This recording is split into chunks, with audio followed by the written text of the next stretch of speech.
आज के लेक्चर के अंतर्गत इकोनॉमी में राजकोषीय नीति के संदर्भ में समझने का प्रयास करेंगे। जैसा कि आप जानते हो कि कोई भी देश है, चाहे वो भारत हो चाहे अन्य देश हो, उसकी एक अपनी एक नीति होती है जो देश के समस्त संसाधनों का किस प्रकार से परिवहन उसका वहन किया जाए या उसका अर्थात उसका उपयोग किया जाए। इससे संदर्भित जुड़े जो भी अ, अवसरचनात्मक जो प्रक्रियाएं होती हैं, ठीक है, तो उनको किस प्रकार से विनियमित किया जाए। तो उससे संबंधित सरकार क्या करती है, एक नीति तैयार करती है, उससे बोलते हैं राजकोषीय नीति। ओके। तो राजकोषीय नीति का उद्देश्य यही होता है कि अपने एक राज्य व्यवस्था के अंतर्गत जो आर्थिक क्षेत्र में अलग अलग प्रकार के संसाधन होते हैं, उन संसाधनों को किस प्रकार से उपयोग करके उनको प्राकृतिक संसाधन से भौतिक संसाधन से सेवाओं क्षेत्र को लेकर के इन सभी संसाधनों का उपयोग जो किया जाता है वो देखा जाए तो हमारे यहाँ के जो भी नागरिक हैं वो उपयोग करते हैं। ओके। तो इन उपयोग के माध्यम से क्या होता है कि संसाधन तो सरकार के ही होते हैं, तो सरकार क्या करती है, इन संसाधनों को अलग अलग तरीके से आवंटन करती है। ओके। तो इनको आवंटन करने के पश्चात आप जानते हो उनका किस प्रकार से उपयोग किया जाए। राइट। तो कृषि क्षेत्र में जो किस प्रकार से काम होता है, तो उसके लिए आप जानते हो सरकार अलग अलग से कृषि से संबंधित क्या करती है, परियोजनाएं बनाती है, परियोजनाएं स्थापित करती है। तो बात यही आती है कि जो भी सेक्टर हैं, जो भी सेक्टर अलग अलग क्षेत्र में होते हैं, तो उन सेक्टरों के लिए सरकार क्या करती है, अलग अलग तरीके से क्या करती है, डाटा आकलन करती है। ओके। और उन डाटा आकलन में देखती है कि कहाँ तक ये डाटा मतलब एक सटीक पहुंच पर अप्रोच प्रदान करते हैं, या अगर वो किसी प्रकार से लैस हो रहे हैं, घाटे में हो रहे हैं, तो इससे क्या होते हैं कि सरकार क्या करती है, उन चीज़ों को पूर्ति के लिए सरकार अन्य अन्य सेक्टरों से क्या करती है, वो संसाधनों को जुटाती है। तो इससे क्या होता है कि राजकोषीय की संदर्भित जुड़े भी जो भी मुद्दे होते हैं या जो भी उनसे संदर्भित आंकड़े होते हैं, उनको पूर्ति करने का प्रयास करती है। अब बात ये आती है कि राजकोषीय नीति जो है, इससे संबंधित एक जुड़ा एक सेगमेंट ये आता है कि कोई भी अपना एक राज्य है, राज्य का मतलब तो आप समझते ही हो कि कोई देश, ठीक, या कोई कंट्री ले लो आप, तो या आप किसी राज्य विशेष ले लो। जिस प्रकार से आप जानते हो किसी एक परिवार या घर ले लो, तो उस घर में आप जानते हो कितनी आय प्राप्त हो रही है, कितनी व्यय हो रहा है। तो इनसे जुड़े जो भी आंकड़ा वहाँ जुटाते हैं, तो आप जानते हो अपना एक घर परिवार ले लो, तो उससे ही संबंधित आप देख लो। तो उसमें क्या होता है कि एक व्यक्ति जैसे कोई पैसा कमा रहा है, कितना खर्च हो रहा है, तो ये भी देखा जाता है कि कमाने वाले कितने हैं, वहन करने वाले उसको यूज कितने करने वाले हैं। तो इससे क्या होता है कि वहाँ पर कितना संसाधनों से पैसा आ रहा है और किन संसाधनों के माध्यम से पैसा जा रहा है। तो आना और जाना ही जो भी बचत से संबंधित जुड़ा एक सेगमेंट निकलता है, वही कहलाता है उसकी राजकोषीय नीति। तो उसी प्रकार से आप जानते हो कि हमारा जो देश है, हमारा जो भारत है, तो भारत की अपनी एक राजकोषीय नीति होती है। अर्थात वह समझता है कि हमने जो संसाधन आवंटित किए हैं, जो संसाधन लोगों को दे रहे हैं, उन संसाधनों का उनको उपयोग करते हुए सरकार को वो कितना पैसा दे रहे हैं। ओके। कितना पैसा वो दे रहे हैं, साथ ही साथ आप जानते हो कि उन पैसों का सरकार से जो मिलता है उससे कितना उनको यूज कर रहे हैं, या उन संसाधनों के लिए बढ़ावा देने के लिए, राइट, या नई नई परियोजनाओं को स्थापित करने के लिए कितना पैसा वो यूज कर रहे हैं अलग अलग सेक्टरों में। तो इससे क्या होता है कि एक आवंटन जुटा लिया जाता है और निश्चित रूप से देखा जाता है, यही कहलाती है एक राजकोषीय नीति। तो राजकोषीय नीति यानी कि राजकोष से संबंधित कोई एक नीति या पॉलिसी बनाई जाती है, और वो पॉलिसी आर्थिक संसाधनों को ध्यान में रखते हुए नीतिगत पॉलिसी बनाई जाती है। और ये देखा जाता है कि हमारा जो देश में जो भी जितने भी आर्थिक संसाधन है, प्राकृतिक हैं चाहे भौतिक हैं, सर्विस सेक्टर हैं, जो संसाधन है, उन संसाधनों का उपयोग किस किस कैसे हो रहा है, और वहाँ से किन किन संसाधनों के माध्यम से पैसा आ रहा है, और कौन कौन संसाधनों में पैसा जा रहा है, इससे संबंधित सरकार क्या करती है, पॉलिसी रेगुलेट करती है, पॉलिसी को क्या करती है, बनाती है। तो उस पॉलिसी के तहत आप जानते हो अलग अलग प्रकार से अपने खाते को वो निर्धारित करती है। ओके। अलग अलग प्रकार के वो खाते क्या करती है, निर्धारित करती है। वो समझती है कि इस क्षेत्र से आ रहा है तो इस क्षेत्र में पैसा आना चाहिए, या इस क्षेत्र से पैसा जा रहा है तो इस क्षेत्र में जाना चाहिए। तो इससे संबंधित वो क्या है, अलग अलग ही राजकोषीय नीति के अंतर्गत वो क्या करती है, खाता होते हैं उसके। ओके। तो वैसे तो आप जानते हो कि सरकार के जितना भी पैसा वो आता है या जाता है, उसके लिए आप जानते हो कि उसकी एक उसका पहुंच जो होती है आरबीआई से ही होती है। क्यों? क्योंकि सरकार के पास जितना भी पैसा आता है जाता है ना, वो विनियमित करने की आरबीआई के पास उसके आंकड़े होते हैं। लेकिन आपको पता होना चाहिए कि पैसा जो होता है, आपने देखा होगा जैसे संचय निधि है, वो संचय निधि जो होती है एक्चुअली में ये आरबीआई में ही होती है। ओके, संचय निधि ऐसा नहीं है कि सरकार के पास अलग से कोई वो पैसा रखा हो या किसी बैग में रखा हो, ऐसा नहीं। संचय निधि का मतलब यही होता है कि जो संचय निधि में पैसा सरकार टैक्सन के माध्यम से लेती है, वो पैसा कहाँ जाता है, वो आरबीआई के पास रहता है। क्योंकि खाता जो सरकार का होता है वो आरबीआई के पास होता है। किसी निजी व्यक्ति का खाता आरबीआई में नहीं होता है, सरकार का खाता होता है, राज्यों का होता है, वो केंद्र का भी होता है। ओके, तो आप जानते हो कि सरकार क्या करती है कि सरकार देखती है कि मुझे देश को कैसे चलाना है, उससे संबंधित कहाँ कहाँ से मुझे राजस्व को लाना है और कहाँ कहाँ राजस्व को व्ययों को करना है। इससे संबंधित सरकार क्या करती है, नीतिगत पॉलिसी बनाती है, उसी बोलते हैं राजकोषीय नीति। ओके, तो अब बात यही आती है कि राजकोषीय जो नीति है, एक्चुअली में अगर आप देखोगे तो राजकोषीय का जो नीति का मतलब तो आपने समझ लिया। अब बात ये आती है कि राजकोषीय नीति को बनाता कौन है। तो इसके लिए आप जानते हो क्या होता है कि इसके लिए एक वो परिषद होती है, राजकोषीय परिषद। ठीक है, तो राजकोषीय जो परिषद है ये एक्चुअली में इस नीतिगत मामलों को क्या करती है, मामलों के लिए क्या करती है, विज्ञापन तैयार करती है। अब बात ये आती है कि राजकोषीय जो परिषद होती है, एक्चुअली में अगर देखा जाए राजकोषीय परिषद जो है, आप देखोगे तो इसे संवैधानिक प्रक्रिया देने की बात की गई थी, यानी कि संविधान में शामिल करने की बात 2003 में इसकी हुई थी। ठीक, और किया भी गया था। तो राजकोषीय परिषद जो है एक्चुअली में देखा जाए आज से नहीं है, ये काफ़ी पुराना इससे संबंधित होती है। जो देखा जाए तो राजकोष की नीति से संबंधित एक परिषद होती है, राइट। तो ये परिषद जो है, काउंसिल जो है राजकोषीय की, यही क्या करती है, एक नीति बनाती है। और राजकोषीय परिषद जो होती है एक प्रकार की देखी जाए एजेंसी है, ये स्थायी एजेंसी है। ठीक है, ये संस्था बोल सकते हैं या स्थायी एजेंसी बोल सकते हैं। और इसे 2003 में संविधान में इसको शामिल किया गया था। ठीक है, तो अब बात ये आती है कि यही राजकोषीय परिषद जो है, यही राजकोषीय परिषद जो है वो राजकोषीय नीति को क्या करती है, बनाती है। तो आप जानते हो इसमें आपने देखा हो महानियंत्रक लेखा परीक्षक कैग जो होते हैं, तो उससे संबंधित क्या करते हैं, वो बच्ची संबंधित जो भी आंकड़े होते हैं उनका प्रबंधन करना, रख रखाव करना किनके हाथ में होता है, वो होता है कैग के हाथ में। ओके, कैग में जो अटॉर्नी जनरल होते हैं, ठीक है, तो वही कैग क्या करते हैं, ये जितना भी आपने देखा हो बजट बनाना, बजट तैयार करना, ये सब कैग का काम होता है। लेकिन फिर ये क्या करते हैं, राष्ट्रपति को सिफारिश करते हैं, राष्ट्रपति क्या करते हैं, राष्ट्रपति वित्त मंत्री को करते हैं, तो वित्त मंत्री उनके माध्यम से रखवाता है संसद में। ये चीज़ें होती हैं। ओके, ये बजट के अंतर्गत मैंने आपको बताया होगा। अब बात ये आती है कि इसी के माध्यम से ये राजकोषीय नीति तैयार की जाती है। तो राजकोषीय नीति में आप जानते हो क्या होता है कि इसके अंतर्गत कई प्रकार के खाते देखने को मिलेंगे। तो इसमें आप जानते हो कि एक होता है राजस्व खाता, ये होता है राजस्व खाता।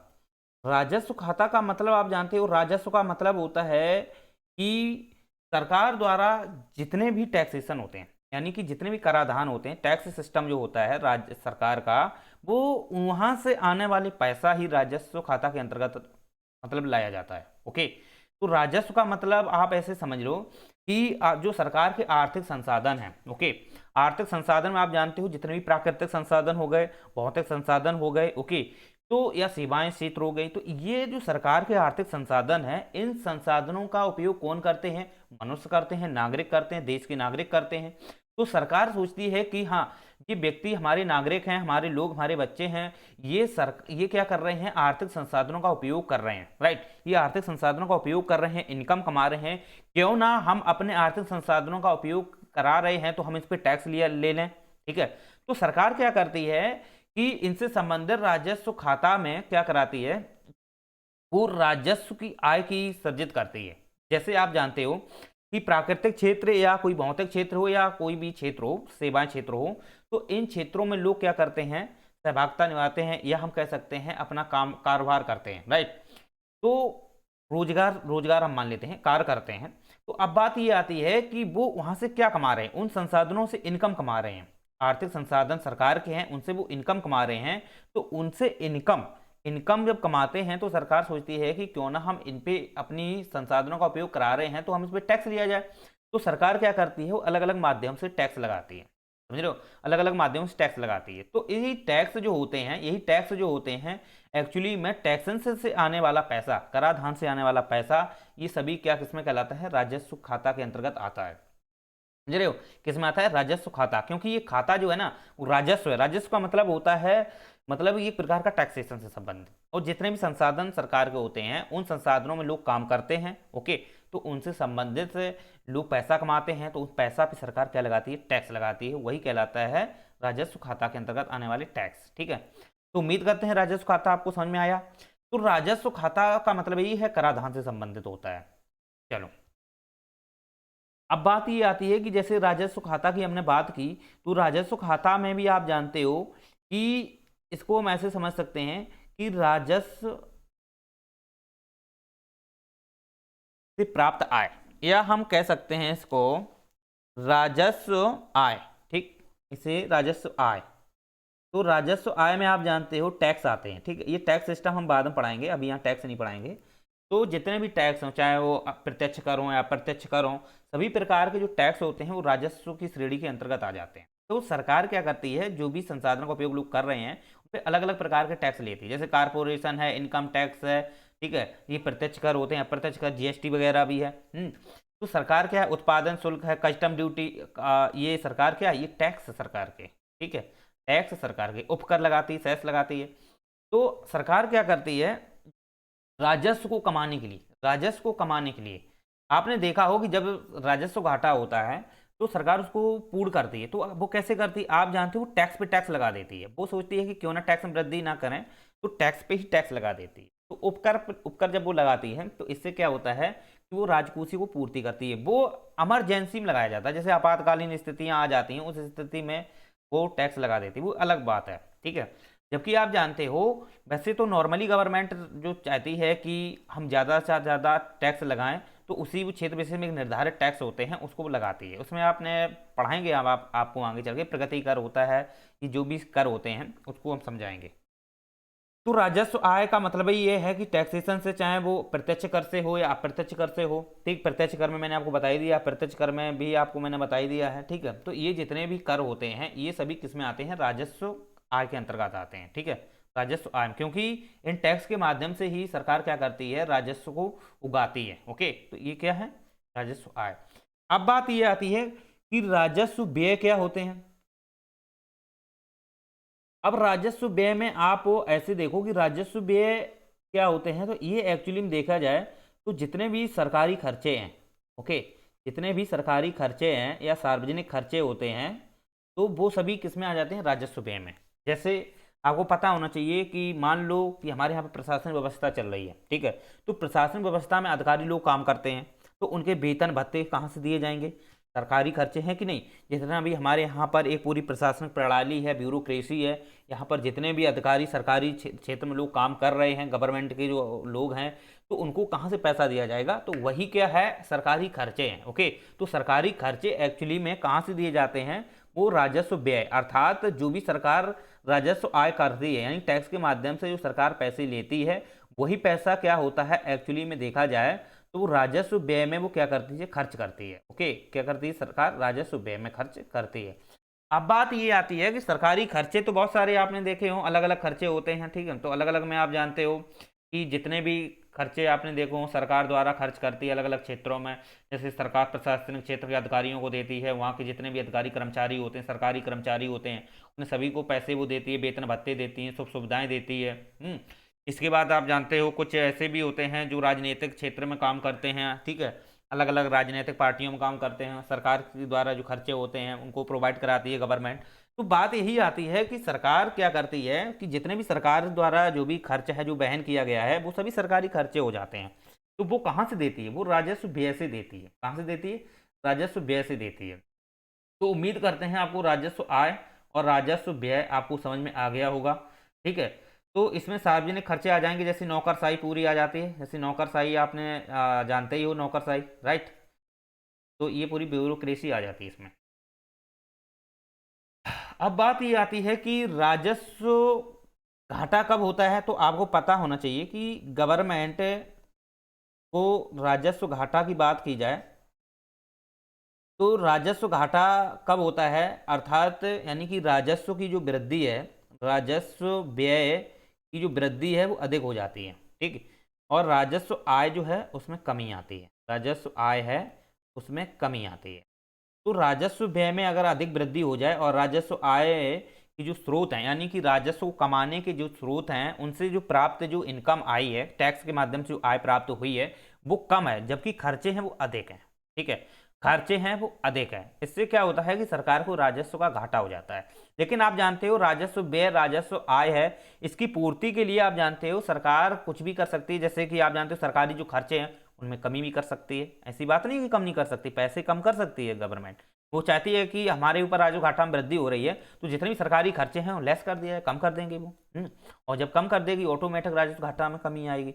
दूसरी बात है, इसे राजस्व घाटा की पूर्ति के लिए, देखो पूर्ति के लिए क्या क्या कर सकती है गवर्नमेंट, यानी कि टैक्स में वृद्धि कर सकती है, टैक्स में परसेंटेज में वृद्धि कर सकती है। ठीक, जितने भी टैक्स है या नया टैक्स कोई लगा सकती है गवर्नमेंट, राइट, नया टैक्स भी लगा सकती है या उपकर भी लगा सकती है, टैक्स के ऊपर टैक्स लगा सकती है। तो सरकार क्या करती है, इस राजस्व घाटा को पूर्ति करने के लिए, सुनना, राजस्व घाटा को पूर्ति करने के लिए सरकार अलग अलग प्रकार से वो टैक्सेस के माध्यम से पैसा जुटाएगी। और आप जानते हो कि जब पैसा वो सरकार जुटाती है, ठीक, सरकार जो पैसा जुटाती है तो ऐसा नहीं है कि ये जो पैसा जो जुटाया है केवल राजस्व आय राजस्व व्यय में ही ये खर्च करे, ऐसा नहीं होता है। वो जो पूंजीगत खाते भी आपको हम पढ़ाएंगे उसमें भी क्या है, इनका इंटरफेयर हो जाता है, समझ रहे हो, इनका इंटरफेयर हो जाता है। यानी कि वो एक, जब लास्ट में हम बजटीय घाटा बताएंगे तो बजटीय मतलब प्रबंधन, तो उसके अंतर्गत इन चीज़ों को हम मैनेज करके आपको समझा देंगे। ओके, तो यही होता है कि राजस्व घाटा की जब पूर्ति होती है तो आप जानते हो नए नए टैक्स लगाना है, या आप जानते हो क्या कर सकती है, ब्याज दर में वृद्धि कर सकती है सरकार। ठीक है, अगर वो ब्याज में वृद्धि करती है, जैसे कि आप जानते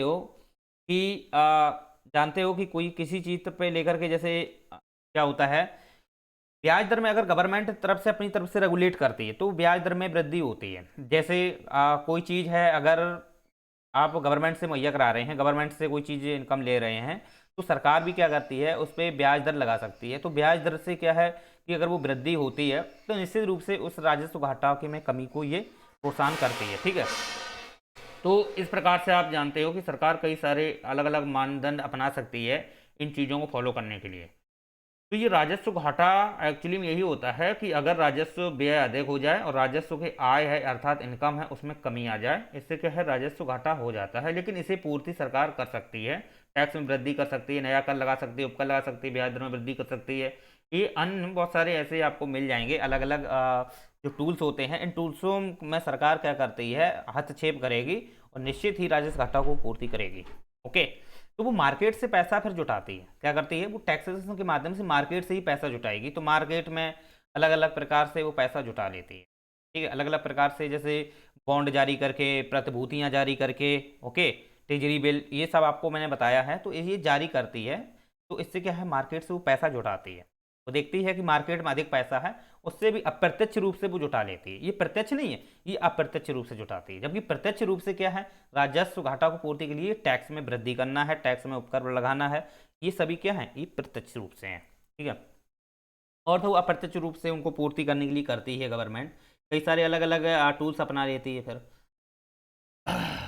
चलो, तो उम्मीद करते हैं राजस्व आय और राजस्व व्यय को समझ में आ गया। दूसरा आता है इसी के अंतर्गत पूंजीगत खाता, यानी कि पूंजीगत खाता। ठीक, पूंजीगत खाता। अब देखो, पूंजीगत खाता का मतलब होता है कुछ ऐसे बड़े बड़े, मतलब कि सरकार क्या करती है कि पूंजीगत निवेश करती है। यानी कि आप ऐसे समझ लो कि कोई व्यक्ति है, ठीक है, अगर कोई व्यक्ति है अपनी पूंजी को किसी अलग क्षेत्र में लगा रहा है, या किसी फंड के माध्यम से लगा रहा है, पीआई के माध्यम से लगा रहा है, या वो किसी क्षेत्र विशेष में अगर हाँ कुछ प्लॉट वगैरह खरीद रहा है, तो इससे क्या है कि सरकार, इससे क्या है, उस व्यक्ति को क्या है, समय के साथ उसको क्या मिलेगी, उसको धन, मतलब एक धन उगाही प्राप्त होगी। ठीक है, क्यों, समय के साथ साथ जो भी पूंजी है, जो भी उसने कैपिटल से अपनी कोई संपत्ति खरीदी है, ठीक है, अचल संपत्ति खरीदी है, तो अचल संपत्ति में क्या होता है, पैसा वृद्धि होती है कि नहीं। अब वो पैसा वृद्धि जो है, एक्चुअली देखा जाए पैसा वृद्धि जो है, उससे क्या है, उसको पैसा मिलेगा।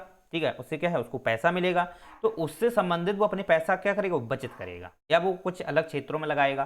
तो वही चीज होता है सरकार के लिए भी। तो सरकार भी क्या करती है, सबसे पहले पूंजीगत खाता के अंतर्गत वो क्या करेगी, अलग अलग सेक्टरों में वो पूंजी को निवेश करेगी, राइट। पहले वो क्या करेगी, सरकार निवेश करेगी। तो निवेश जब वो करती है, राइट, निवेश वो करती है, तो उस निवेश के माध्यम से जो उसको आय प्राप्त होती है, उस निवेश के माध्यम से जो उसको आय प्राप्त होती है वही कहलाती है उसकी पूंजीगत आय। देखो क्या होता है, देखो इसमें और इसमें थोड़ा अंतर यही है कि राजस्व के अंतर्गत कर प्रणाली जो होती है वो पूरा कर सिस्टम आ जाता है, जबकि इसके अंतर्गत आप देखोगे, पूंजीगत खाता के अंतर्गत देखोगे ना, तो इसके अंतर्गत सरकार जिन जिन क्षेत्रों में निवेश करती है, ओके, और उन निवेश के माध्यम से जो आय प्राप्त होती है उसे बोलते हैं पूंजीगत आय। समझ रहे हो। यहाँ पे तो टैक्सेशन के माध्यम से, यानी कि जो आर्थिक संसाधनों में गवर्नमेंट, आर्थिक संसाधन तो सरकार के हैं, अब उसमें लोग काम कर रहे हैं, उनका उपयोग कर रहे हैं, तो भाई उन पर टैक्स लेगी गवर्नमेंट, तो राजस्व के अंतर्गत आ जाएगा। ठीक है। दूसरी बात है कि सरकार खुद क्या करती है कि अपनी व्यवस्था को संचालित करने के लिए वो अलग अलग प्रकार की क्या है, सरकार अलग अलग अवसंरचनात्मक ढांचाओं को वृद्धि करती है, अलग अलग क्षेत्रों में वो निवेश करती है। ठीक है। बड़ी बड़ी कंपनियां स्थापित कराती है या करती है, तो उनसे वो क्या है, आय प्राप्त करती है। ठीक है। उनसे सरकार क्या करती है, आय प्राप्त करती है। तो वही आय क्या कहलाती है, पूंजीगत आय। तो सरकार भी निवेश करती है। ओके, सरकार भी निवेश करती है। जैसे आपने देखा हो सरकार की बड़ी बड़ी कंपनियां हैं, सरकारी पीएसयू जो पब्लिक सेक्टर की कंपनियां हैं, गवर्नमेंट की सार्वजनिक जो इकाइयां हैं, तो उनमें आप जानते हो जैसे ओएनजीसी आप ले लो, खनन खनन का क्षेत्र में ले लो, सैल को ले लो, एनटीपीसी ले लो, गेल ले लो, ये क्या है, ये सरकारी कंपनी। अब सरकार क्या कर रही है, इनमें निवेश तो कर ही रही, क्योंकि ये सरकार की, तो सरकारी तो निवेश करेगी कि नहीं। अब सरकार उसमें निवेश कर रही है, तो अब सरकार ऐसा तो है नहीं कि निवेश कर रही है वहां से इनकम ना आए, और इसलिए इनकम आएगी। तो वहां से जो उनको इनकम प्राप्त होगी, वहां से जो उसे इनकम प्राप्त होगी वही कहलाती है इसकी पूंजीगत आय, अर्थात वहां से जो पूंजी प्राप्त होगी, समझ रहे हो, वहां से जो पूंजी प्राप्त होगी। अब ऐसा भी होता है कि सरकार जो पूंजीगत जो क्षेत्र होते हैं, सरकार क्या करती है, इनको विनिवेश भी कर देती है। सरकार को लगता है कि हमने जिस क्षेत्र में निवेश किया है वहां से मुझे इतना बेनिफिट नहीं हो रहा है, तो वो प्राइवेट सेक्टरों को भी दे देती है, निजी क्षेत्रों को दे देती है कि भाई तुम काम करो, वहां से फिर वो क्या लेती है, पैसा लेगी। ओके, निवेश, फिर वहां से वो टैक्स लेने लगती है। तो यही चीजें हैं कि सरकार क्या करती है, सरकार पूंजीगत खाता के अंतर्गत सरकार अलग अलग सेक्टरों में, अलग अलग कंपनियों में क्या करती है, वो पैसे को निवेश करती है। उस निवेश के माध्यम से, उन अवसंरचनाओं के माध्यम से जो भी इनकम प्राप्त होती है, इंफ्रास्ट्रक्चर से इनकम जो प्राप्त होती है वही कहलाती है पूंजीगत आय। अब बात यहाँ समझो, जैसे आप जानते हो इसमें प्रथम तो ये होता है पूंजीगत व्यय। क्या होता है, पूंजीगत व्यय। पहले सरकार को पूंजीगत व्यय करना पड़ेगा। पूंजीगत व्यय के लिए आप जानते हो सबसे पहले सरकार क्या कर सकती है, भूमि आवंटन कर सकती है, राइट, भूमि आवंटन कर सकती है। दूसरी बात है पूंजीगत व्यय के लिए आप जानते हो सरकार क्या करती है, जो आपने नाम सुना हो ECZ, इकोनॉमिक स्पेशल जो जोन होती है गवर्नमेंट जो प्रोवाइड कराती है। ठीक है। अलग अलग से विदेश की कंपनियां आती हैं, वहां से प्रोवाइड करा लेती है कि नहीं। अगर सरकार चाहती है कि इसमें मेरा 50% +1 अगर वो पैसा इन्वेस्टमेंट करती है गवर्नमेंट, तो निश्चित ही आप जानते हो वो सरकार सार्वजनिक कंपनी हो जाएगी, राइट, क्योंकि यहाँ पर ये एक मानक तैयार किया गया है 50% +1 होना चाहिए। अगर वो निश्चित रूप से इतना निर्धारित करती है गवर्नमेंट, तो वो हो जाता है। अब बात ये आती है कि सरकार क्या करती है कि पूंजीगत व्यय के अंतर्गत भूमि आवंटन कराएगी, भूमि आवंटन के साथ साथ यहाँ की परिवहन सुविधा कराएगी, तो इनके लिए भी देखो सरकार क्या है, पैसा तो खर्च करेगा ही नहीं। तो ये अवसंरचना क्षेत्र में जो पैसा गवर्नमेंट खर्च करती है, अवसंरचनात्मक क्षेत्र जो होते हैं इसमें कॉरिडोर स्थापित करना या अलग अलग सरकार क्या करती है, परिवहन सुविधाओं के लिए अलग अलग हाईवे बनाना, ये सभी सुविधाएं जो करती है ये पूंजीगत व्यय में आएगा, क्योंकि सरकार क्या कर रही है, पूंजीगत व्यय कर रही है, राइट। और किसके लिए व्यय कर रही है, वो व्यय कर रही है निवेश में वृद्धि के लिए, अर्थात इनकम को प्राप्ति के लिए, राइट, पूंजीगत आय को प्राप्त करने के लिए सरकार ये कर रही है कि नहीं। तो आप ऐसे ही समझ लो। तो सरकार क्या करती है, जैसे भूमि आवंटन करती है, तो FDI जैसे अलग अलग विदेशों से जो कंपनियां आती हैं, वो कंपनियां विदेशों से आए भारत में, ठीक है, विदेशों से आए भारत में स्थापित हों आकर के, तो वो FDI को बढ़ावा देने के लिए सरकार अलग अलग भूमि आवंटन करने लगती है। तो अब बात ये आती है कि पूंजीगत व्यय के अंतर्गत सरकार या तो कुछ ऐसे क्षेत्र विशेष प्रयोजन व्यवस्थाएं स्थापित करती हैं ताकि क्या हो सके, ज़्यादा से ज़्यादा पूंजीगत आय प्राप्त हो सके। तीसरी बात इसमें ये आती है कि सरकार खुद ही क्या करती है कि अपनी कंपनियां स्थापित करती है। सरकार के पास पैसा है, सरकार को लगता है कि हम विदेशों से पैसा ले लेते हैं, सरकार क्या करती है, वर्ल्ड बैंक से पैसा ले सकती है, IMF से पैसा ले सकती है, ADB से पैसा ले सकती है। गवर्नमेंट करती है ना, विदेशों से पैसा ले सकती है, या किसी से अनुदान ले सकती है। ये सरकार अनुदान तो खैर मिलता ही है, अनुदान तो अपने आप तो नहीं लेगी। तो यही होता है कि सरकार क्या करती है, पूंजीगत व्यय व्यय करने के लिए व्यय कर सुनो पूंजीगत व्यय मतलब करती है। तो सरकार क्या करती है, अलग अलग बड़ी बड़ी जो संस्थाएं हैं विदेश स्तर पर काम कर रही हैं, जैसे वर्ल्ड बैंक है, आईएमएफ है, यहाँ से वो पैसा लेती है। वर्ल्ड बैंक से पैसा ले लेगी लंबे लॉन्ग टर्म के लिए, आईएमएफ से ले लेगी शॉर्ट टर्म के लिए। तो सरकार क्या कर लेती है, क्या करती है, पूंजीगत व्यय पहले तो निवेश ही करना पड़ेगा ना। पूंजीगत व्यय का मतलब है पूंजीगत निवेश करना, तो निवेश तो पहले करेगी गवर्नमेंट, तभी तो पैसा आएगा गवर्नमेंट के पास में।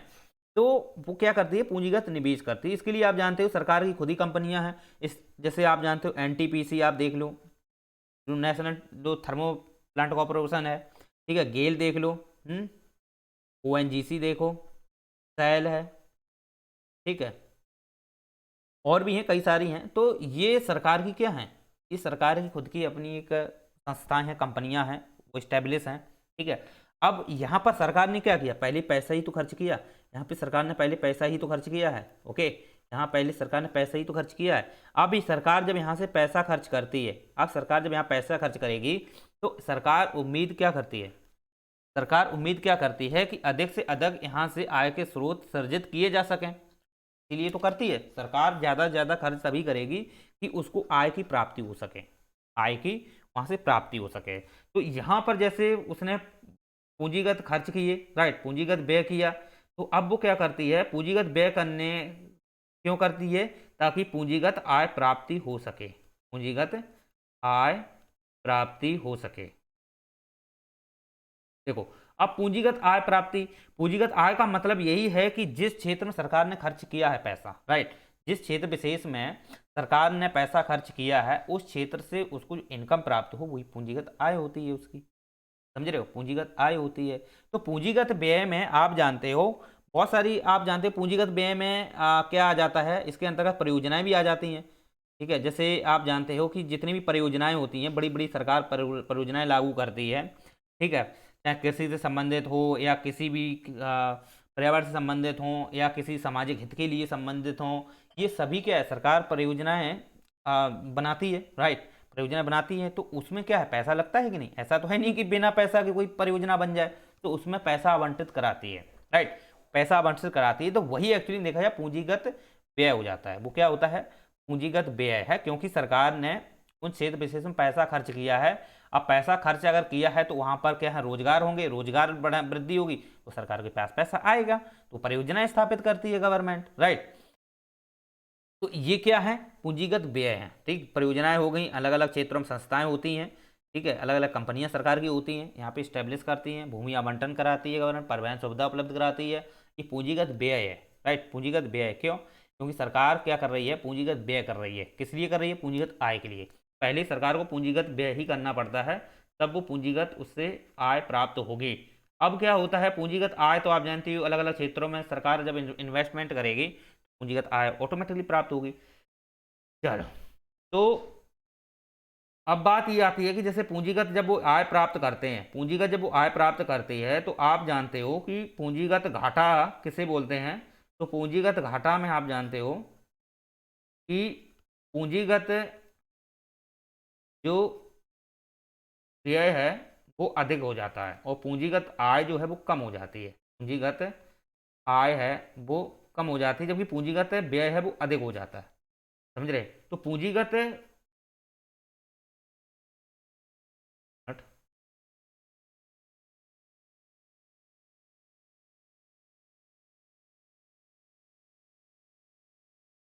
चलो, जैसे पूंजीगत व्यय अगर ज़्यादा होता है गवर्नमेंट का और पूंजीगत आय कम है, तो वो क्या करती है सरकार, क्या करती नहीं, इसको कहते हैं पूंजीगत घाटा। क्या कहते हैं, पूंजीगत घाटा।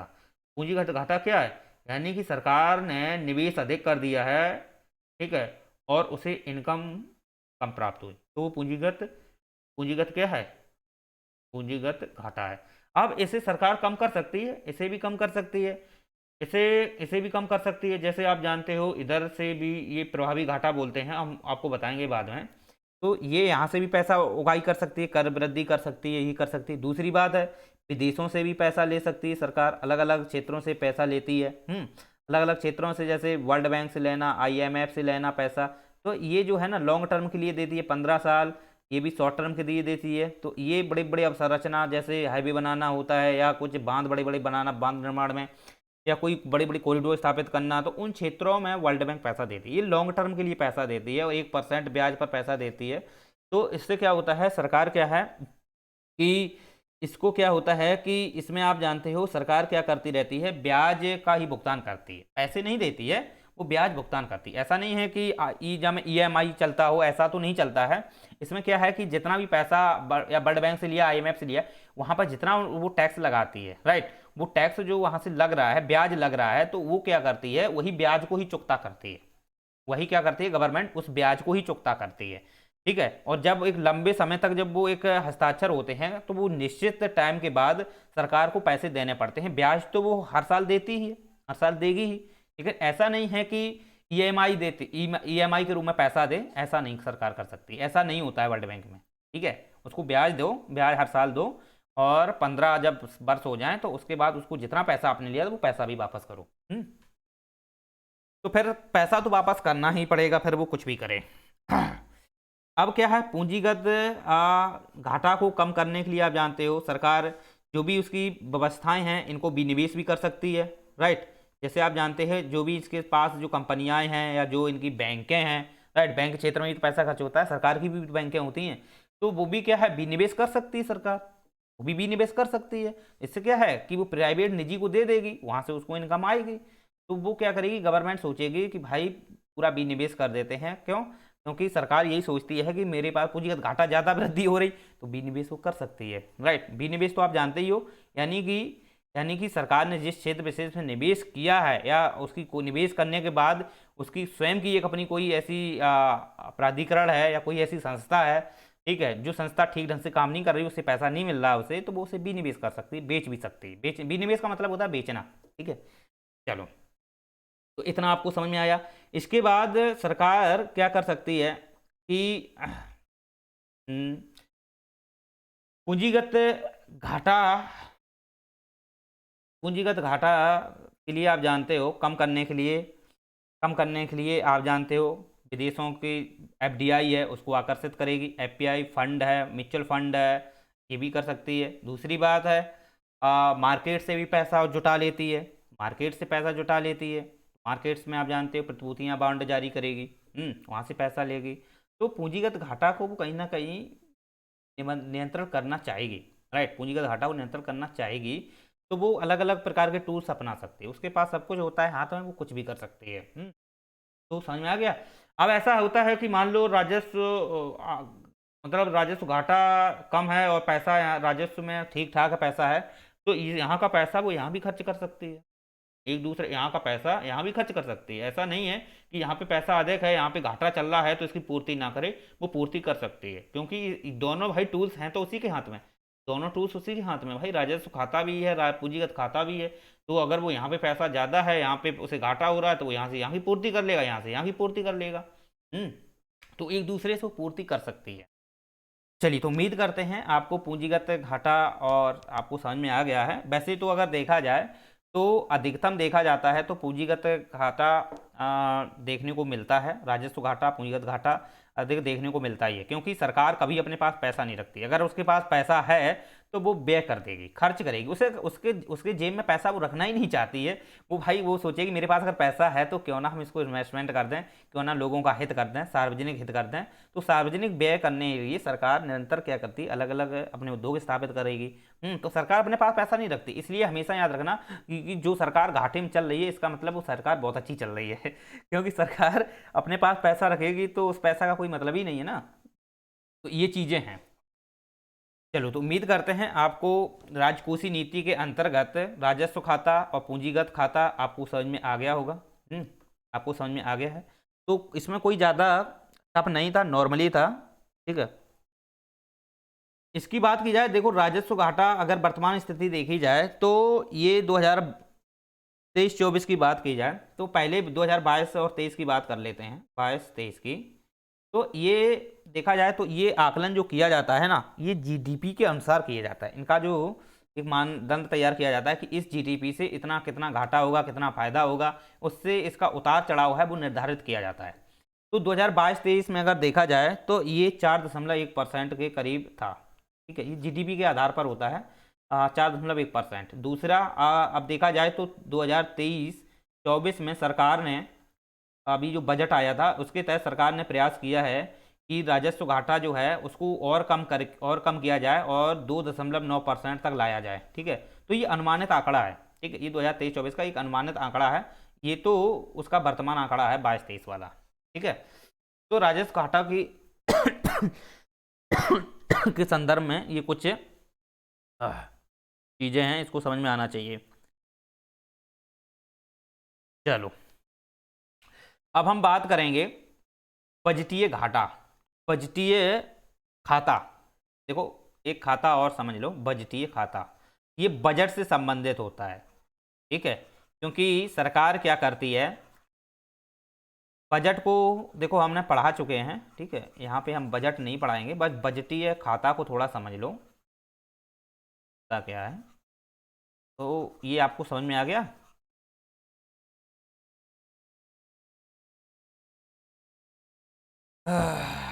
चलिए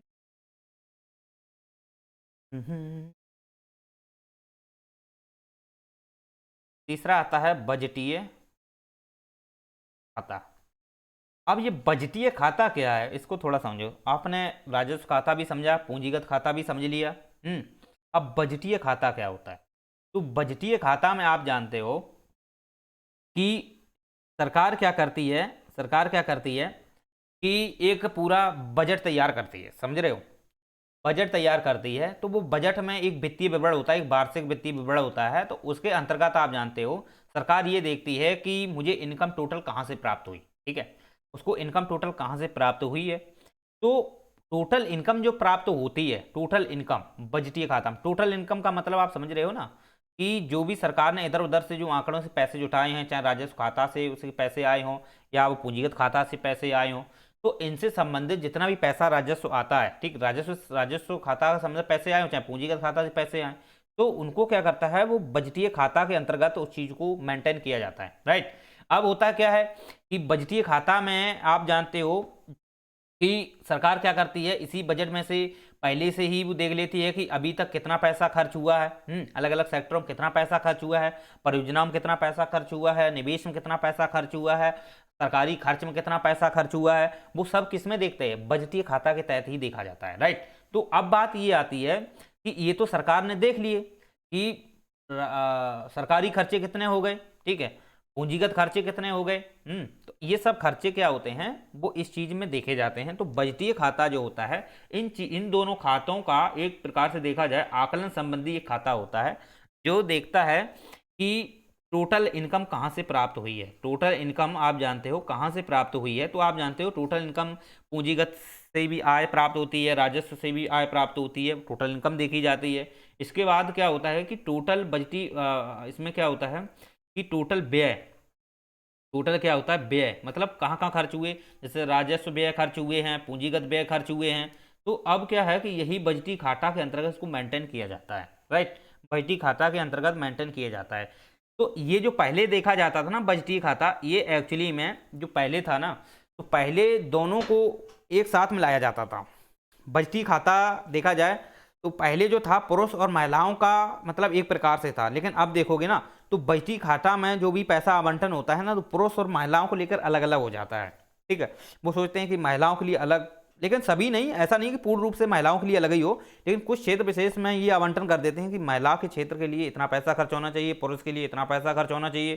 तो ये वर्तमान स्थिति देखने को मिल जाती है, पहले ऐसी स्थिति नहीं थी, पहले ऐसी स्थिति नहीं थी, वर्तमान की ऐसी स्थिति है। राइट, पहले महिला और पुरुष के लिए जो आवंटन किया जाता था वो सभी के लिए समान था, लेकिन अब अलग अलग कर दिया गया गवर्नमेंट ने, क्योंकि महिला सशक्तिकरण को बढ़ाने में सरकार निरंतर प्रयास कर रही है। तो उस क्षेत्र में आप जानते हो अलग अलग सरकार महिलाओं को लेकर पैसा खर्च करती है, तो बजट में इस चीज़ को अनुमानित आंकड़े लगा लेती है कि इस क्षेत्र में इतना पैसा खर्च होना चाहिए।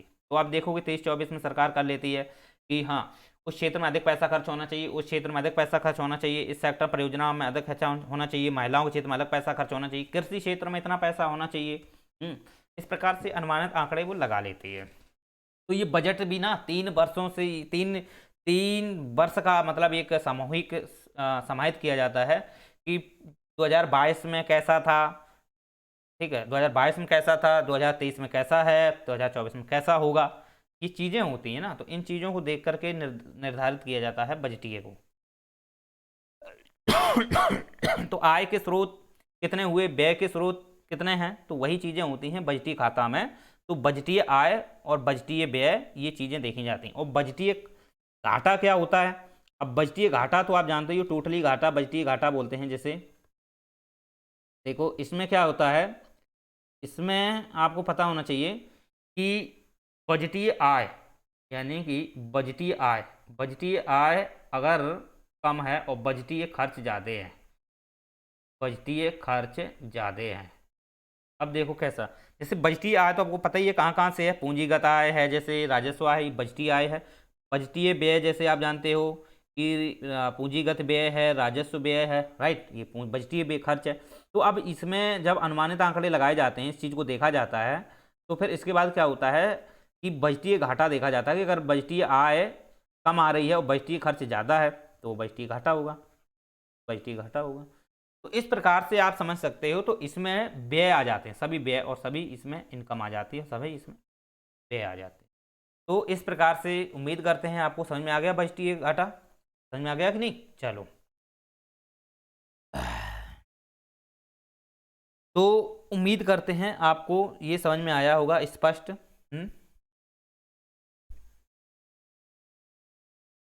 और ऐसा नहीं है कि देखो पूंजीगत खाता जो है इसको हर साल नहीं मेंटेन करते हैं, इसको लंबे समय में लॉन्ग टाइम में इसको मेंटेन करते हैं। जबकि बजटीय खाता ये है हर साल किया जाता है, लेकिन ये जो है ना पूंजीगत खाता ये लॉन्ग टाइम में होता है। पूछ सकता है यूपीएससी वाला, आयोग पूछ सकता है ऐसा क्वेश्चन, दिमाग में याद कर लेना। जो पूंजीगत खाता है वो लॉन्ग टाइम में इसको मेंटेन किया जाता है। चलो, अब आपने एक शब्द और सुना होगा कि राजकोषीय घाटा क्या होता है। अब देखो यहाँ पे राजकोषीय घाटा की अगर बात की जाए तो अभी तक आपने पढ़ा है राजकोषीय नीति। तो राजकोषीय नीति के अंतर्गत आपने राजस्व खाता भी पढ़ लिया, राजस्व खाता के अंतर्गत राजस्व आय पढ़ लिया, राजस्व व्यय पढ़ लिया, पूंजीगत खाता पढ़ लिया, पूंजीगत व्यय भी पढ़ लिया, पढ़ लिया कि नहीं।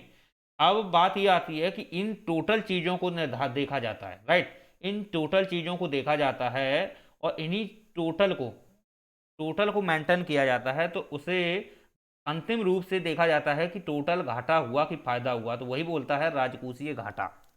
ये टोटल है, ये एक्चुअली में इसका देखो राजकोषीय घाटा ऐसे कर लो, राजकोषीय घाटा आप इसे इस प्रकार से ले लो, ठीक है, और इसके अंतर्गत आप ये राजकोषीय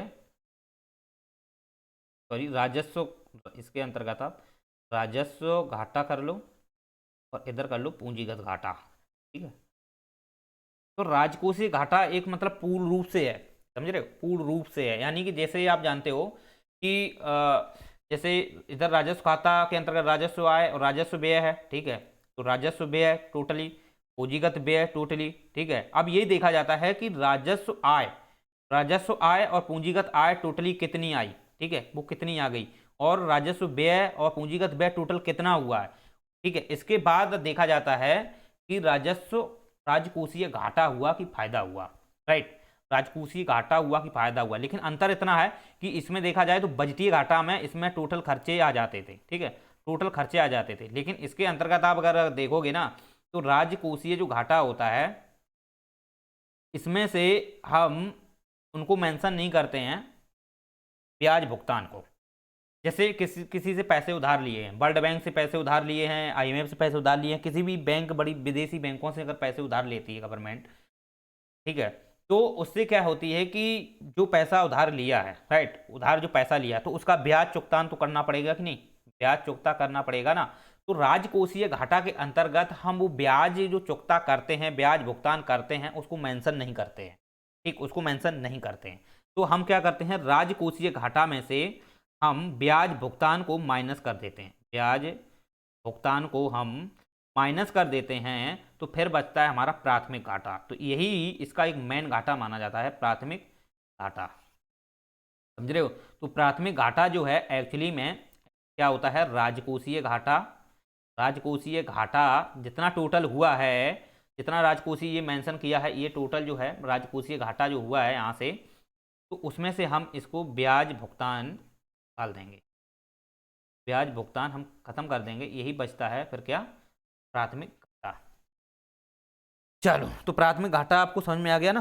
और प्राथमिक घाटा जो है देखा जाए तो ये जीडीपी का 3% रखने का इसको बात की गई है।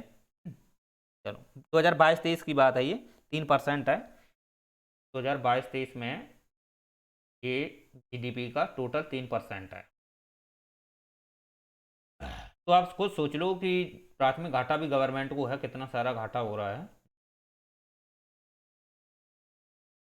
और राजकोषीय घाटा की बात की जाए तो ये टोटल की बात की जाए तो ये 5.9% तक गिरावट का अनुमान है, बात की जा रही है, गिरावट का अनुमान है। पहले 6.4% था ये जीडीपी के अनुसार आंकड़े अनुमानित किए जाते हैं, सकल घरेलू उत्पाद।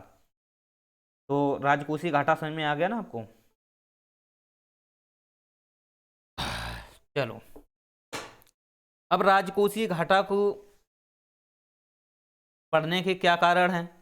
तो राजकोषीय घाटा के बढ़ने के तो बहुत सारे कारण हैं, आप जानते ही हो कि सरकार क्या करती है, सरकार सब्सिडी भी देती है।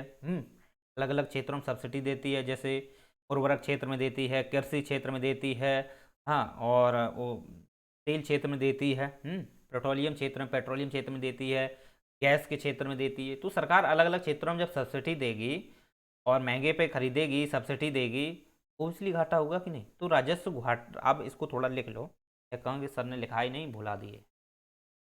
चलो, तो देखो समझ में आ रहा है कि नहीं। तो राजकोषीय घाटा समझ में आ गया ना। ये टोटल जब मेंशन कर लेते हैं तो अंतिम रूप से राजकोषीय घाटा देखते हैं, ठीक है। देखो, राजस्व घाटा राजकोषीय घाटा का एक हिस्सा माना जाता है, ठीक है, जबकि राजकोषीय घाटा जो है संपूर्ण अर्थव्यवस्था के अंतर्गत घाटा को मेंशन किया जाता है, शामिल कर लिया जाता है। चलो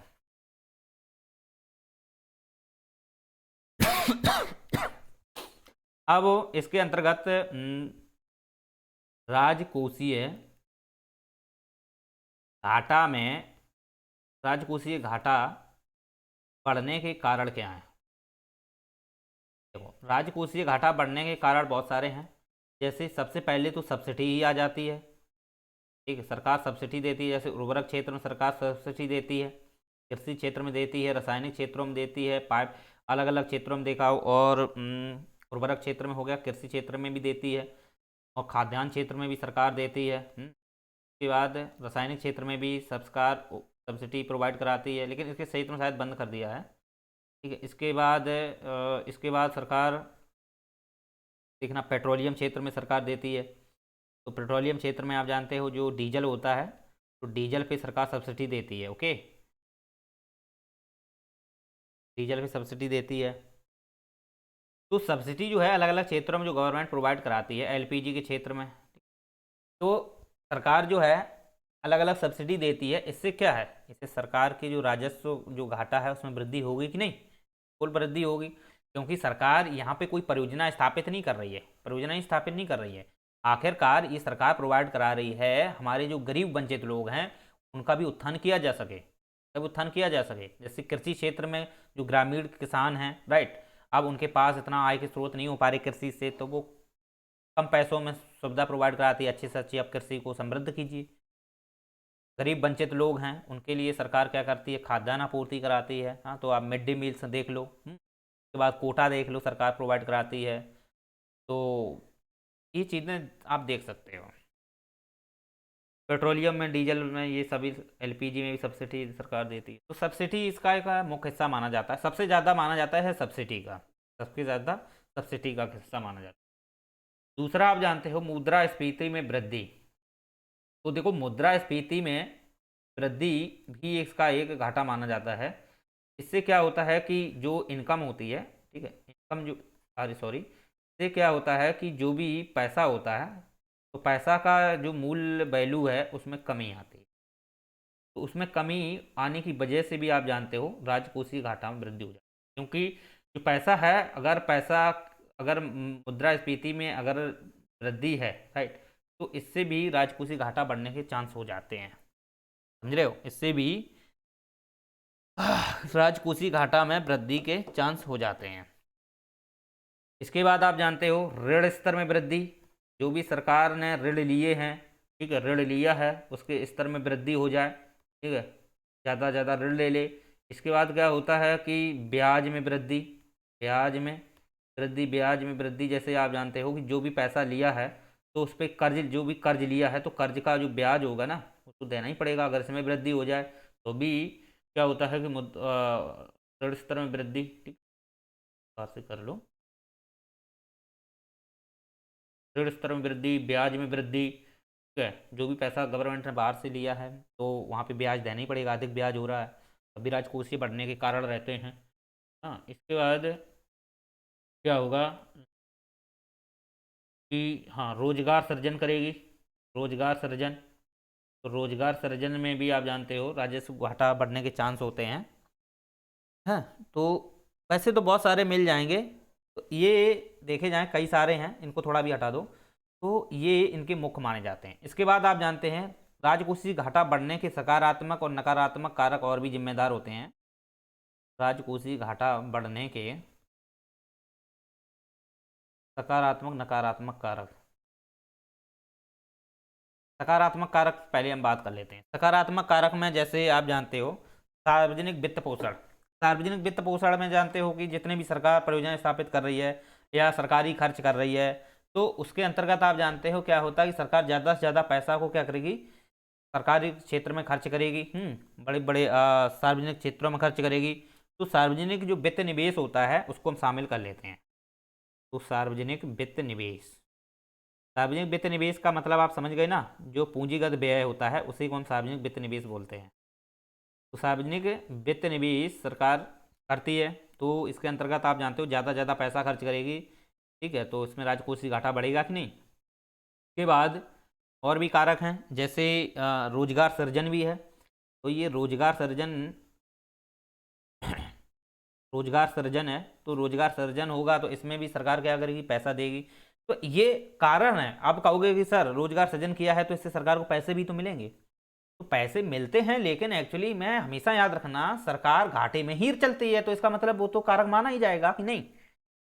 भले ही रोजगार हो रहा है, रोजगार से काम कर्मचारी काम कर रहे हैं, पैसे सरकार को मिल रहे, टैक्स मिल रहा है, जो भी मिल रहा है वो ठीक है, लेकिन वो एक्चुअली में देखा जाए तो इतना नहीं हो पाता है जितना घाट सरकार खर्च करती है। तो वो राजकोषीय घाटा बढ़ने के कारण में तो शामिल हो ही जाएगा कि नहीं। रोजगार सृजन है, क्योंकि रोजगार सृजन तो तभी होगा जब सरकार क्या करेगी, मुद्रास्फीति को नियंत्रण करने के लिए, मुद्रास्फीति को नियंत्रण करने के लिए सरकार क्या करेगी, उद्योग स्थापित करेगी, अलग अलग क्षेत्रों में उद्योग स्थापित करेगी ना। अब सरकार अलग अलग क्षेत्रों में जब उद्योग स्थापित करेगी तो ओबियसली आप जानते हो रोजगार सृजन तो होगा, लेकिन इससे सरकार जब उद्योग स्थापित करेगी, निवेश करेगी, तो निवेश में पैसा खर्च होगा कि नहीं। अब जरूरी नहीं कि वहां से उतना पैसा आ जाए, ये जरूरी नहीं है, लेकिन सरकार क्या करती है कि बच्चों को रोजगार मिल जाए, यही तो चाहती है सरकार। तो ये रोजगार सृजन जो है ना, एक्चुअली में ये राजकोषीय घाटा बढ़ने के सकारात्मक पहलू हैं, ठीक है। तीसरी बात हम्म चलो, तो अब आ जाओ नकारात्मक पे। तो नकारात्मक में अंतर्गत क्या क्या आ जाता है, नकारात्मक पहलू। नकारात्मक के अंतर्गत आप जानते हो जैसे कर्ज में वृद्धि हो जाए, मैंने आपको ऊपर बताया था कर्ज वृद्धि, ठीक है, कर्ज वृद्धि है, ब्याज वृद्धि है, किसी से उधार लिया है पैसा, अब जो पैसा कोई फ्री उधार ले ले तो बात अलग है फ्री कोई दे दे कि चलो हम ब्याज नहीं लेंगे, पैसा आपको दे दे रहे हैं, तो वो तो अब रेयरली होता है, अपनी दोस्ती पे डिपेंड करता है। तो ब्याज वृद्धि है, कर्ज वृद्धि है, और भी आप देखोगे तो मुद्रास्फीति दबाव है, कि मुद्रास्फीति दबाव, क्योंकि मुद्रास्फीति वृद्धि होगी तो ऑब्वियसली उसका दबाव पड़ेगा कि नहीं। मुद्रास्फीति दबाव भी, या मुद्रास्फीति वृद्धि बोल सकते हो या मुद्रास्फीति दबाव, एक ही बात है। उससे क्या होता है, राजकोषीय घाटा बढ़ने के कारण होते हैं निजी निवेश में कमी, राइट, निजी निवेश में कमी, देखो ये जो है ना, निवेश में कमी, भी एक नकारात्मक क्यों लिया गया है? क्योंकि इसका सकारात्मक पहलू रोजगार सृजन है। अब निजी निवेश में कमी, अगर आप वृद्धि करोगे तो रोजगार सृजन बढ़ेगा, तो ये भी घाटे में वृद्धि कर सकता है। और निजी निवेश में कमी करोगे तब भी ये नकारात्मक है, तब भी राजकोषीय घाटा में। क्योंकि इससे फिर अगर आप निजी निवेश में पैसा इन्वेस्टमेंट नहीं करोगे, राइट, निजी निवेश में कमी रहेगी, प्राइवेट सेक्टरों में कमी रहेगी, हाँ, तो उससे भी आप जानते हो कि क्या होता है कि सरकार का जो टैक्सेशन है उसमें कमी आएगी कि नहीं, निजी निवेश नहीं हो पाएगा, नए नए उद्योग स्थापित नहीं हो पाएंगे, प्राइवेट सेक्टर उद्योग स्थापित नहीं हो पाएंगे, तो इससे सरकार को पैसा नहीं मिल पाएगा ना, राजस्व, फिर राजस्व उगाही नहीं हो पाएगी। तो इससे क्या होता है, राजकोषीय घाटा में वृद्धि होने के चांस रहते हैं। चलो, भुगतान संतुलन समस्या भी है। तो भुगतान संतुलन समस्या आप जानते हो कि जो भी आपने पैसा जहाँ से लिया है, उधार लिया है, ठीक है, अब उसका क्या करना है, भुगतान करना है, राइट, भुगतान करना है, तो उसमें भी समस्या आ जाती है। तो फिर सरकार क्या करेगी, अधिक पैसा और उधार लेगी कहीं से, राइट, कहीं से और उधार पैसा लेगी, तो फिर सरकार देती है। तो ये कुछ चीज़ें हैं। तो ब्याज भुगतान समस्या आप कह सकते हो, जो भी पैसा उधार लिया है, भुगतान समस्या, उसका क्या करना पड़ेगा, सरकार को भुगतान करना पड़ेगा। तो ये भी एक प्रकार की समस्या आती है। इसके बाद जो विदेशी भंडार हैं उसमें भी कमी, जैसे विदेशी भंडार हैं, विदेशी भंडार या एफडीआई जिसे बोलते हैं, विदेशी भंडार में कमी, विदेशी भंडार का मतलब यहाँ है विदेशी मुद्रा भंडार, विदेशी मुद्रा भंडार में कमी, ये भी आप जानते हो क्या है, राजकोषीय घाटा में वृद्धि कर सकता है, ठीक है, बढ़ने के कारण है विदेशी मुद्रा भंडार में। चलो, तो ये कुछ कारक माने जाते हैं जो निश्चित रूप से आप जानते हो राजकोषीय घाटा के बढ़ने के चांस रहते हैं। अब इनको कैसे पूर्ति किया जाए, तो राजकोषीय घाटा को कैसे कम किया जाए, तो इसको कम करने के लिए आप जानते हो सरकार को क्या करना पड़ेगा, पहली तो सार्वजनिक परियोजनाएं स्थापित करने पड़ेंगी, सार्वजनिक परियोजनाएं सरकार ज़्यादा से ज़्यादा स्थापित करे, ठीक है, सार्वजनिक परियोजनाएं स्थापित करे। दूसरी बात है मुद्रास्फीति पर नियंत्रण करे। देखो मुद्रास्फीति दोनों में काम करती है, ठीक है, मुद्रास्फीति नियंत्रण, ज़्यादा नियंत्रण कर दोगे तो फिर ये हानिकारक भी हो सकती है। मुद्रास्फीति एक प्रकार का नियंत्रण होनी चाहिए, मुद्रास्फीति नियंत्रण सरकार को करना चाहिए। इसके बाद आप जानते हो कि सरकार राजकोषीय घाटा को कम ज़्यादा करने के लिए बॉन्ड जारी कर सकती है, प्रतिभूति जारी कर सकती है, राइट, इसको कर सकती है, या बाहर से ऋण ले सकती है, राइट, बाहर से ऋण ले सकती है, ठीक, या सरकार ज़्यादा से ज़्यादा निर्यात कर सकती है, निर्यात पर फोकस करेगी, ठीक है। और ये राजकोषीय बढ़ने का कारण एक ये भी है, आयात में वृद्धि, ठीक है, अगर आयात में वृद्धि करती है तो ये भी एक राजकोषीय घाटा बढ़ने का कारण रहता है। निर्यात में सरकार क्या करे, वृद्धि करे, तब राजकोषीय घाटा घाटा को कम किया जा सकता है, ओके। इसके बाद जो मुद्रा का मूल्यह्रास हुआ है, यहाँ पे देखो, यहाँ पे एक चीज़ और है, इसके मुद्रा का जो मूल्यह्रास है यहाँ पर होता है, तो मुद्रा का मूल्यह्रास, तो मुद्रा का जो मूल्यह्रास है यहाँ पे अगर कम हो रहा है तो इसलिए राजकोषीय घाटा में बढ़ने के चांस रहते हैं। तो मुद्रा का मूल्यह्रास में कमी की जाए, तो मुद्रा के मूल्यह्रास में कमी की जाए। अब कहोगे कि सर सरकार आरबीआई से पैसा छपवा ले, तो भाई सरकार अगर आरबीआई से पैसा छपवा लेगी ना, तो पहली बात तो आरबीआई से पैसा छापती नहीं, और पैसा अगर छाप भी दिए तो इससे क्या होगा, मुद्रास्फीति में वृद्धि होगी, और जैसी मुद्रास्फीति में वृद्धि होती तो राजकोषीय घाटा नहीं पूर्ति कर पाओगे ना, नहीं हो पाता है उससे। तो हमेशा याद रखना कि सरकार पैसा छापने से कभी भी राजकोषीय घाटा को पूर्ति नहीं करती है तो पहली बात तो सरकार, जो आरबीआई है, पैसा ऐसे छापती नहीं है, ठीक है, वो भी उसके पास आपको एसेट रखने पड़ते हैं, उसको देना पड़ता है, गोल्ड रखना पड़ता है, ठीक है, या कहीं से आप बॉन्ड वॉन्ड जारी करके उसको रखना पड़ता है, देना पड़ेगा तभी वो छापती है। तो बात एक ही आ गई ना। तो मुद्रा का मूल्यह्रास जो है, इसको आप पैसा छाप कर नहीं कर सकते हो, ठीक है, पैसा अगर छाप रहे हो तो इससे, हाँ, एक टाइम तक छापा जा सकता है, लेकिन अधिकतम अगर पैसा छापते हो तो ये फिर मुद्रास्फीति में वृद्धि को बढ़ा देगा, तो इससे राजकोषीय घाटा बढ़ने के चांस हो जाएंगे फिर। तो मुद्रास्फीति नियंत्रण होना चाहिए, ठीक है, मुद्रास्फीति नियंत्रण होना चाहिए।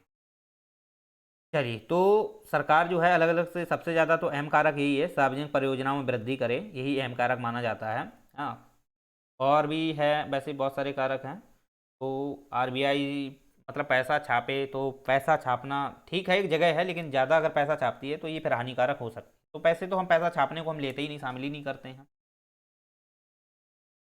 चलो, तो उम्मीद करते हैं आपको ये चीज़ें समझ में आ गई। दूसरा और भी है, जैसे विदेशी मुद्रा भंडार में वृद्धि करे। तो विदेशी मुद्रा भंडार में सरकार क्या करे, वृद्धि करे। तो इससे क्या है, राजकोषीय घाटा की जो पूर्ति है उसको किया जा सकता है विदेशी मुद्रा भंडार में वृद्धि से। उम्मीद करते हैं आपको ये चीज़ें समझ में आ गई होंगी। तो राजकोषीय घाटा कैसे किया जाए। तो इसके बाद आप जानते हो टैक्स में वृद्धि करे सरकार, टैक्स में वृद्धि करे, ठीक है। और जैसे ब्याज में वृद्धि कर सकती है सरकार, जैसे ब्याज है, जो भी पैसा दिया है किसी को, निवेश किया है, वहाँ पे ब्याज में वृद्धि कर दे सरकार। कि सरकार का पैसा आएगा, उपकर उपकर लगाना है, ठीक है, उपकर लगा करके भी राजकोषीय घाटा को पूर्ति करेगी। बहुत सारे अलग अलग सरकार टूल्स अपना सकती है, ठीक है, वो अपना पढ़ लेना। चलिए, अब बात करते हैं, आपने एक खाता और पढ़ा होगा, प्रभावी राजस्व घाटा। तो देखो, प्रभावी राजस्व घाटा का मतलब ये होता है कि जो भी सरकार ने पूंजीगत पर संपत्तियां ली हैं, ठीक है, पूंजीगत पर संपत्ति का मतलब आपने जानते ही हो कि सरकार ने क्या किया है कि पूंजीगत पर संपत्ति को प्राप्त करने के लिए सरकार ने खर्च किया है, राइट। पूंजीगत पर संपत्ति के लिए और सरकार ने क्या किया है, खर्च किया है। तो उससे संबंधित क्या करती है सरकार, वो क्या करती है, वो राजस्व घाटा जो होता है उसको पूर्ति करने का प्रयास करती है। मान लो ऐसा हो जाता है कभी कभी, सरकार क्या करती है कि राजस्व घाटा में जैसे वृद्धि है, ओके, राजस्व घाटा में जैसे वृद्धि है, तो सरकार क्या करेगी, तो पूंजीगत सरकार क्या करेगी कि पूंजीगत जो परिसंपत्तियां हैं सरकार की, राइट, पूंजीगत जो परिसंपत्तियां हैं उन संपत्तियों को या तो वो विनिवेश कर देगी, ठीक है, उससे भी पूर्ति कर सकती है। दूसरी बात है, अगर वो अच्छी जगह स्टेब्लिश करती है, उससे आय आ जाए तो भी कर सकती है। तो इससे क्या होता है कि इन चीज़ों को मेंटेन करना पड़ता है, ठीक है। जैसे राजस्व घाटा और पूंजीगत घाटा है, तो इन दोनों को आपस में मेंटेन करना पड़ता है, इन दोनों को मेंटेन करना पड़ता है। तो इससे क्या हो जाता है कि एक जो राजस्व घाटा है वो प्रभावी होता है। क्या होता है, राजस्व घाटा वो प्रभावी होता है, उसी को बोलते हैं प्रभावी राजस्व घाटा। और ये जो है ना, रंगराजन जो समिति थी, रंगराजन समिति, उसकी सिफारिश पे आया था, और ये 2012 में ये स्थापित की गई थी रंगराजन समिति की सिफारिश पे प्रभावी राजस्व घाटा की बात की गई है। और ये एक्चुअली में देखा जाए ना, तो ये गरीबी उन्मूलन से संबंधित है, गरीबी उन्मूलन, शहरी गरीबी उन्मूलन से संबंधित ये समिति थी। ये भी आपको दिमाग में आना चाहिए, पूछा जा सकता है क्वेश्चन रंगराजन समिति का। तो प्रभावी राजस्व घाटा की जो बात है ना, रंगराजन समिति के माध्यम से ही है। और जैसे राजकोषीय जो लक्ष्य है, जैसे राजकोषीय जो लक्ष्य की प्राप्ति के लिए सरकार ने जो पहला आधार बनाया गया था कि एक आधार होना चाहिए कि इस आधार से, एक निश्चित आधार कब तक राजकोषीय को लक्ष्य को प्राप्त किया जा सके। तो वो आधार जो रखा था सरकार ने वो था 2012-13, राइट। 2012-13 एक लक्ष्य था सरकार का कि राजकोषीय एक लक्ष्य रख देते हैं कि इस लक्ष्य से आने वाले समय में हम कब तक राजकोषीय की पूर्ति कर सकते हैं। तो इसलिए एक लक्ष्य निर्धारित किया, वही कहलाता है राजकोषीय लक्ष्य। चलो, तो इतना आपको समझ में आ गया। चलिए, तो उम्मीद करते हैं आपको समझ में आया होगा, अच्छा लगा होगा। और अगर लेक्चर आपको अच्छा लगा है तो लाइक शेयर सब्सक्राइब जरूर कर लीजिए, और डिस्क्रिप्शन बॉक्स में जाकर टेलीग्राम को भी ज्वाइन कर लीजिए।